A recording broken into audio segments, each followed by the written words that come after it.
तो परम प्रेममय श्री श्री ठाकुर अनुकूल चंद्र जी के श्री चरणों में, वर्तमान आचार्य आचार्य देव श्री श्री बरदा के श्री चरणों में, वर्तमान आचार्य देव के श्री चरणों में असंख्य कोटि प्रणाम करते हुए आज ऑनलाइन में युक्त सारी दादा व माँ लोगों का यथा योग्य स्थान पर राज और गुरु प्रणाम रहा।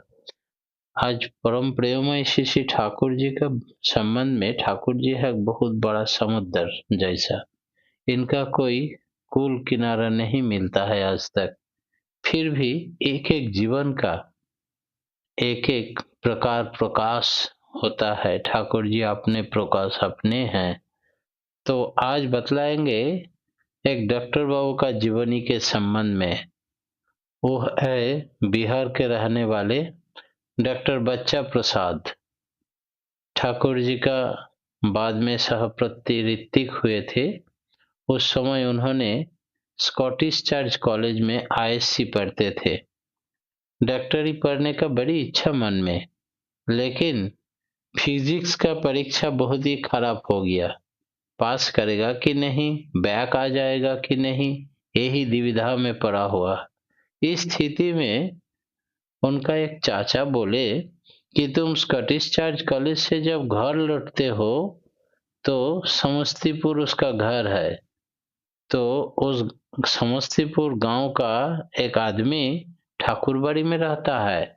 उसका नाम है हरिनंदन प्रसाद मास्टर जी। हाई स्कूल का टीचर होते हुए भी सारी शिक्षकता छोड़ के अभी देवघर में भक्त के रूप में पूरा परिवार वहां बसते हैं। तो स्कॉटिश चर्च का स्टूडेंट, आईएससी का स्टूडेंट आया है वही पूछने के लिए कि हमारा फिजिक्स तो खराब हो गया, पास करेंगे कि नहीं, डॉक्टरी पढ़ना संभव होगा कि नहीं, ये दुविधा को दूर करने के लिए ठाकुर जी को प्रणाम करने के लिए ले गए। हरिनंदन प्रसाद जी साथ में लेके आलाप परिचय कर देने के लिए गए। जैसे प्रणाम किए तैसे ठाकुर बिना पूछे हुए अपने बोलने लगे, ए खोका এদিকে এসো, ডাক্তারি পড়ো ভালো করে, बीएससी पास করলে ভালো হবে। तो बोलने का पहले ही आशीर्वाद मिल गया। हरिनंदन प्रसाद तो बड़ी आश्चर्य हो गए। बोले देखो तुम्हारा मन का भावना का उत्तर तो मिल ही गया, तुमको तो बीए पास भी बीएससी भी हो जाएगा और डॉक्टरी भी पास करने के लिए आशीर्वाद हो गया। तुम्हारा भाग्य बहुत अच्छा है। इसके बाद ठाकुर जी के पास से चले गए। हरिनंदन प्रसाद बोले ठीक है, बीच बीच में आना, दीक्षा अवश्य ले लेना। दीक्षा ले लिया। हरिनंदन प्रसाद के माध्यम से दीक्षा लाभ हुआ। स्कॉटिश चर्च कॉलेज से छपरा उनका अपना घर जाने के समय केसी दास का, कलकत्ता का विख्यात तो रसगुल्ला मिठाई की दुकान है केसी दास का। केसी दास का दुकान से 2 कोट रसगुल्ला ले लिया और रसगुल्ला लेके अपना बक्सा में रख लिया और सोचा कि जसीडी स्टेशन होते हुए तो जाना होगा, ये ट्रेन को बदल दें, दुकान में कहीं रख देंगे मेरा बक्सा और टेम्पो पकड़ के ठाकुर जी को एक बार प्रणाम करके दूसरी ट्रेन पकड़ के चले जाएंगे। यही सोचते हुए बिस्तरा बेडिंग बक्सा सब एक दुकान में रख दिया और एगो टेम्पो पकड़ के चले आए ठाकुर जी के पास। जैसे प्रणाम करने गए तैसे ठाकुर जी बोले, ए रसगुल्ला कैसा होता है? तो बोले बड़ी शर्म में पड़ गया। बोले हाँ हाँ 2 कोटा रसगुल्ला तो हम घर के लिए रख लिए, तो 1 कोटा तो कम से कम ठाकुर जी को दे सकते थे। तो वो कुछ नहीं बोल के बच्चा प्रसाद तुरंत एकदम टेम्पो पकड़ के चले गए जोशीडी स्टेशन में, उसी दुकान में जहां पर रखा हुआ है बक्सा के अंदर 2 कोटा रसगुल्ला। 1 कोटा ले लिया और एक डिब्बा रसगुल्ला लेके चले आए ठाकुर जी के पास। प्रणाम करके बोले केसी दास का रसगुल्ला है ठाकुर जी। ठाकुर जी बोले बहुत अच्छा, और एक डिब्बा रख लिए घर के लिए ना। तो लेरी बाबा वो भी पकड़ा गए। तो दोनों डिब्बा देने से ही बढ़िया होता। तो क्या करे, ठाकुर जी तो सब देखता है, सब जानता है, ये अंतर्यामी भगवान है। दरभंगा मेडिकल कॉलेज में चांस मिला एमबीबीएस पढ़ने का। फाइनल एग्जाम है, 1 हफ्ता बाकी है। पास करना बड़ी मुश्किल, क्योंकि तैयारी उतना हुआ नहीं। मेरा ऋतिक देवता तो है, ये है हरिनंदन प्रसाद, वर्तमान जो जॉइंट सेक्रेटरी है राजूदा, उसका दादा हरिनंदन प्रसाद। उनके पास गए, श्री श्री ठाकुर जी का आशीर्वाद प्रार्थना करने के लिए। बोले कि और 4 दिन बाकी है, हरिनंदन दा हमको ले चलिए ठाकुर जी के पास। बोलिए एमबीबीएस परीक्षा का फाइनल परीक्षा, हमको आशीर्वाद करने के लिए। ठाकुर जी बड़ी खुश हुए, बोले बहुत अच्छा। तब ईद जब तुम्हारा 3 दिन बाकी है, तो 3 दिन ठाकुरबाड़ी में रह जाना। चले ये कैसे ठाकुर है, 3 दिन हमारा फाइनल एग्जाम में बाकी है, तो बोले 3 दिन ठाकुरबाड़ी में रह जाना। तो ये हम क्या करेंगे, परीक्षा नहीं देंगे ना, क्या चाहते हैं ठाकुर जी। ये तो बड़ी मुश्किल, तो ठाकुर जी को समझने में थोड़ा दिक्कत हो गया होगा, ठीक से आप समझा नहीं पाए कि हमारा फाइनल एग्जाम में 3 दिन बाकी है। तो ठाकुर जी कैसे बोल दिया 3 दिन यहाँ रह जाने के लिए। बड़ी उथल पथल करने लगे, बड़ी चंचल हो गया मन। फिर से जाइए, फिर से बोलिए कि ठाकुर जी मात्र 3 दिन के बाद ही इनका एग्जाम है फाइनल। तो फिर जाके बोले मात्र 3 दिन के बाद ही बच्चा प्रसाद का एमबीबीएस का फाइनल एग्जाम है। ठाकुर जी बोले इसीलिए तो हम बोले कि 3 दिन यहाँ रह जाने से ही अच्छा होगा। तो फिर एक ही बात बोले, बच्चा प्रसाद फिर उथल पुथल करने लगे। बोले "ये क्या हुआ, ठाकुर जी को बोलने दीजिए, हम नहीं मानेंगे ठाकुर जी का बात, हमारा लाइफ की बात है। हम जैसे स्टेशन में चले जाएंगे, ट्रेन पकड़ के आज ही चले जाएंगे, चाहे कुछ भी हो जाए।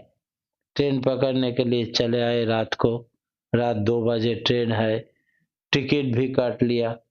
टिकट काटने के बाद ट्रेन 1 घंटा लेट है, तो क्या करेंगे, बिस्तर लगा के माथा में सो गए प्लेटफॉर्म में, फैन के नीचे। नींद आ गया पूरा। ट्रेन कब आया निकल गया पता नहीं। जब माइक से हल्ला करने लगे कि ट्रेन निकल गया, तब उसको नींद टूटी। नींद टूटने से क्या होगा, ट्रेन तो फेल हो गया, टिकट बेकार हो गया।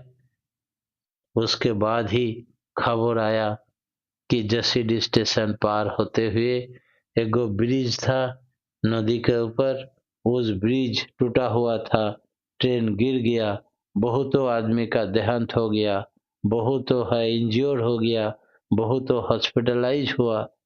ये सब सुनते हुए बहुत सोचने लगे बच्चा प्रसाद कि ठाकुर जी तो हमको ठीक है बोले थे नहीं जाने के लिए, हम तो जबरदस्ती आए थे, हमको ठाकुर जी नींद भेज दिया, निद्रा देवी से मोहित कर दिया, जिसके चलते हम टिकट काटते हुए भी चढ़ नहीं पाए। हमको बचा लिए, ठाकुर जी कितना कृपालु है, कितना दयालु है, और हम कितना बेबूझ है। ठाकुर जी के पास जब बार बार बच्चा प्रसाद बोल रहे थे कि हमारा परीक्षा में और 3 दिन बाकी है, ठाकुर जी स्वयं जाके बोले। तो ठाकुर जी बहुत हंसते हुए कहे बच्चा तो बच्चा ही रह गया, अरे 3 दिन यहाँ रहने जाने से बढ़िया होगा, लेकिन बच्चा तो बच्चा ही रह गए। ये बात बोले थे ठाकुर जी, सही रूप में हम बच्चा ही रह गए। 1962 साल फाइनल प्रैक्टिकल एग्जाम है मेडिकल साइंस का। अब डॉक्टर मधुसूदन दास आया एग्जाम लेने के लिए। अब परीक्षा का दिन, हॉल घर में पहुंचने में थोड़ा देर हो गया बच्चा प्रसाद का, और जितना डॉक्टर सहपाठी था सबका एग्जाम हो गया है। और ई लास्ट में पहुंचा तो उनको उनका हेड ऑफ द डिपार्टमेंट बोले ये बहुत बदमाश है, हर हमेशा लेट करके आता है और बहुत फांकीबाज है, पढ़ते नहीं है, इसको ऐसा प्रश्न पूछिए तो हेड ऑफ द डिपार्टमेंट बोले कि हम तुमको एक ही प्रश्न पूछेंगे, उसमें तुम घबराओ मत, ठीक ढंग से उत्तर दे सकोगे तो तुम पास या तो फेल। ये तो बड़ी मुश्किल हो गया। क्या ऐसा प्रश्न पूछेंगे कि तुम बीमारी से कुछ नहीं पूछने के बावजूद भी समझ जाओगे कि ये हांपानी का बीमारी है, दम का बीमारी है, कुछ प्रश्न नहीं पूछने से भी। तो उनका हेड ऑफ द डिपार्टमेंट बोले, नहीं बोल सकोगे, तुमको नाक में ऐसा मारेंगे ना, नाक फटा देंगे। वो समझ गए कि मतलब नाके से मतलब है। ठीक। तो वो बोलने लगा, उत्तर दिया कि नाक फूलेगा सांस कष्ट के कारण, वो देखते हुए बिना पूछे हुए निश्चित हो जाएगा कि ये हांपानी का बीमारी है, दम का बीमारी है। बड़ी खुश होके डॉक्टर दास उनको वेरी गुड उत्तर समझते हुए सबसे ज्यादा नंबर दिया। 1947 साल में डॉक्टर के रूप में बिहार का सारण जिला में योगदान किया। बहुत अच्छा परिवेश, गुरु भाई लोग भी धीरे धीरे पहचान हो गया। पालोमी जिला में अचानक ट्रांसफर के लिए आया लेटर प्राथमिक शास्त्र केंद्र में। पालो में तो उस समय पहाड़ जंगल में घिरा हुआ था और एकदम बैकवर्ड प्लेस है, वहां बदली लेने का इच्छा नहीं है। सारठ में जम गया, अब पालो में क्यों जाएंगे हम। श्री ठाकुर जी को चिट्ठी लिखा। ठाकुर जी उत्तर दिया, তুমি ওখানে না গেলে ওই স্থানে দ্বিতীয় কাউকে যেতে হবে। আজ তুমি যে অসুবিধায় পড়েছ তাকেও সেই অসুবিধার সম্মুখীন হতে হবে। স্বার্থপর হইও না, ধৈর্য ধরো, ভালো পরিবেশ তৈরি করো, ক্রমে ওই স্থান অনুকূল হয়ে উঠবে, তখন ওখান ছেড়ে অন্যত্র যেতে চাইবে না। मतलब तुम वहां जाने में इनकार ना करो, क्योंकि तुम्हारी जगह दूसरे कोई डॉक्टर को वहां भेजना ही पड़ेगा। तो तुम अपना स्वार्थी मत बनो, दूसरे का भी स्वार्थ के संबंध में सोचो। तुम वहां जाने के बाद धीरे धीरे सब ठीक हो जाएगा। इतना अच्छा लगेगा कि तुम वहां छोड़ के नहीं जाने चाहोगे कहीं। हरिनंदन प्रसाद दा उनका अपना ऋतिक देवता को सब कुछ समझाए। हरिनंदन दा भी एक ही बात बोले, मैसेज का एगो बानी लिख के भेजा कि धैर्य धरना, अपने से ही सब मंगल होगा। उसके बाद पलामू जिला में ट्रांसफर होके गए। श्री श्री बड़दा डाल्टनगंज डाक बंगला में गए और पलामू में नाना समस्या का बात उन्होंने सुने और आश्वस्त किए कि ठाकुर जी का भक्त का कभी अमंगल नहीं होता है। असुविधा नहीं सोचना, नहीं समझना, धैर्य रखो, सब ठीक हो जाएगा। बरदा का ये बात सुनते हुए प्रोत्साहित हुई और कुछ दिन के बाद ही वहां नया रास्ता घाट चालू हो गया, बिजली चला गया और बिजली वहां हर हमेशा के लिए रहता था। लोड शेडिंग नहीं होता था। गुरु भाई का संख्या भी बढ़ते जा रहा है। सरकारी आदेश अनुसार हॉस्पिटल निर्माण हो गया, सिर्फ पीएचसी नहीं, बड़ा हॉस्पिटल तैयार हो गया। पालामू अभी बहुत आदमी का प्रसाधन का या घूमने का जगह हो गया। वहां बहुत संकट हुआ था। एक आदमी प्रणाम करने आया, सीरियस रोगी, सो बोले कि इस रोगी नहीं बचेगा और इस रोगी के कान्ना बहुत आदमी उनके साथ रिलेटिव लोग आया।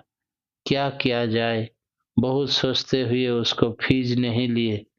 रोगी का ट्रीटमेंट करने के बाद ठाकुर जी के पास प्रणामी रखे, ठाकुर जी इसको ठीक कर दे। उसके बाद वो ठीक हो गया। उस इलाका में बड़ी नाम फैला गया, बहुत गुडविल के अच्छा डॉक्टर आया जो मरा हुआ आदमी को भी जिंदा कर दे सकता है। और श्री श्री ठाकुर जी के पास प्रणाम करने आए तो ठाकुर जी बोले, हरिन का छाल वहां मिलेगा? ठाकुर जी आगे, हाँ हम देंगे। बोल तो दिए, लेकिन कहाँ से देंगे, कैसे देंगे पता नहीं। एक दिन एक आदिवासी वहां का ट्रीटमेंट के लिए आया, कुछ पैसा नहीं दिया तो बोले ठीक है चले जाओ। 2 दिन 4 दिन आते जाते, एक दिन वो एक बैग में हरिन का चमड़ा लेके आया। बोले ये है ठाकुर जी मेरा तरफ से भेंट। तो बोले क्या है उसमें, देखो तो। कंपाउंडर खोल के देखे हरिन का चमड़ा जो ठाकुर जी ने मांगे थे। हरिन का छाल लेके सीधा ठाकुरबाड़ी। ठाकुरबाड़ी बड़ी खुशी से खुश हो गए। डॉक्टर बाबू को टका पैसा नहीं देता है ये लोग, लेकिन जंगली है, जंगल में हरिन शिकार किया, उसका चमड़ा दिया। ठाकुर जी का इच्छा भी पूर्ण हो गया और आंसू आ गया आंख में डॉक्टर बाबू का कि देखिए हम कभी सोचे नहीं, कैसे कैसे करके कौन जुटा दिया। ठाकुर जी जो बोले थे वही सच हुआ कि उनका लड़की का वही शादी दिया। उन्होंने रिटायर करने के बाद अभी भी पलामू में अपना मकान बना लिए। इतना अच्छा प्लेस है कि वो छोड़ के नहीं आने चाहते हैं कहीं। यही है ठाकुर जी जो फिजिक्स का परीक्षा खराब हो गया, फेल करेंगे इसी आशा लेके गए थे आशीर्वाद मांगने के लिए। वो आज इतना फेमस डॉक्टर होके पलामू में स्थायी बासिंदा हो गए। परम प्रेममय श्री श्री ठाकुर जी का श्री चरणों में सर्विक कल्याण कामना करते हुए आज मेरा प्रवचन यही समाप्त करता हूँ। जय गुरु।